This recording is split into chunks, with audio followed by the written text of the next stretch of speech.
As theater and movies have evolved, we are sometimes left with many questions. What is the writer of the story trying to tell us? What is the key plot in that story? Why did the actors portray it the way they did? Why do they use that music? We are also left with questions we don't think about right away. Why did they use that set, costume, or makeup on that scene? Why did they use that camera angle? What message or emotion were they trying to convey by using them?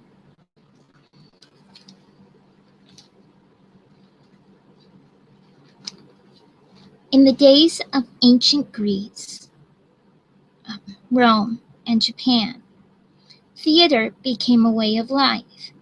They would usually have actors in an amphitheater so everyone could see and hear. These actors, at first, would sometimes just have to improvise to play a character with no sets, no costumes really.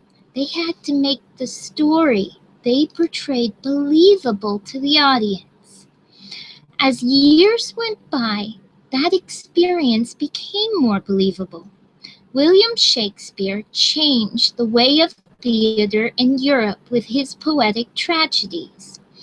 That legacy lives on today as it continues to evoke many emotions with the audience around the globe. On June 11, 1878, Edward Muybridge, a photographer, was asked to take a series of still pictures of horses in motion. The horse owner was trying to win a bet that at one point in a horse's trot or gallop, all their hooves, all their feet were off the ground. This was a difficult task for the photographer, but he got the idea to set up several cameras in a row, and as the horse walked by the camera, it pulled the string to trigger the photograph. In the end, the bet was won, and the photographer, without realizing it, had created the first motion picture.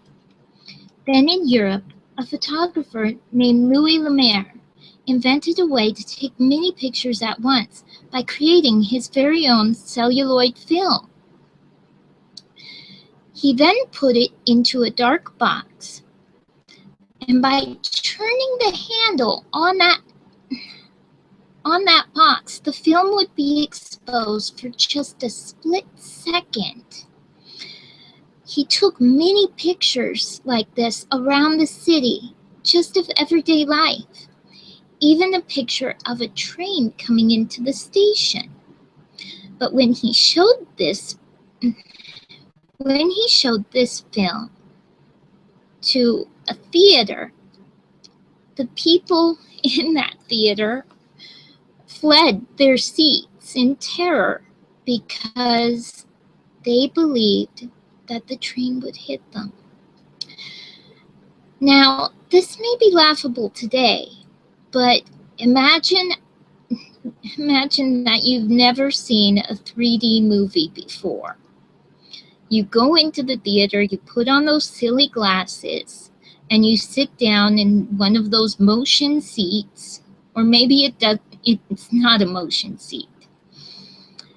But once the feature starts, it's a train coming right at you.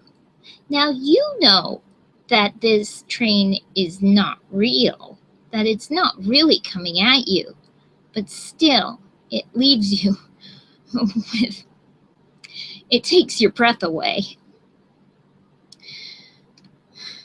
Whether it's a recorded play or a theatrical play being performed before you, it's hard to absorb everything that's going on at once.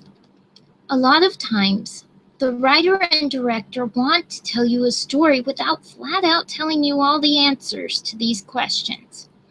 They want to make us think and take away a new perspective when we walk out of the theater. They may not always want you to see the details in a scene, because then you miss the whole picture they've painted. When you see the details at times, it gives new admiration for the whole picture. When you go to a movie or a play, do you see these details? First, you have the sets and the details that went into them, giving you a sense of place and time. Then the beautiful costumes. Do they reflect the time and space of the story? Then the makeup and special effects. Do they hold true to the action of the story, or do they take away from the atmosphere? Then you have the way the play is performed as a whole. Is it believable? The actors and their emotions, do they touch your heart? Or just leave you feeling a little like they could have done it better? These thoughts help you walk out of the theater with new admiration of everything that limits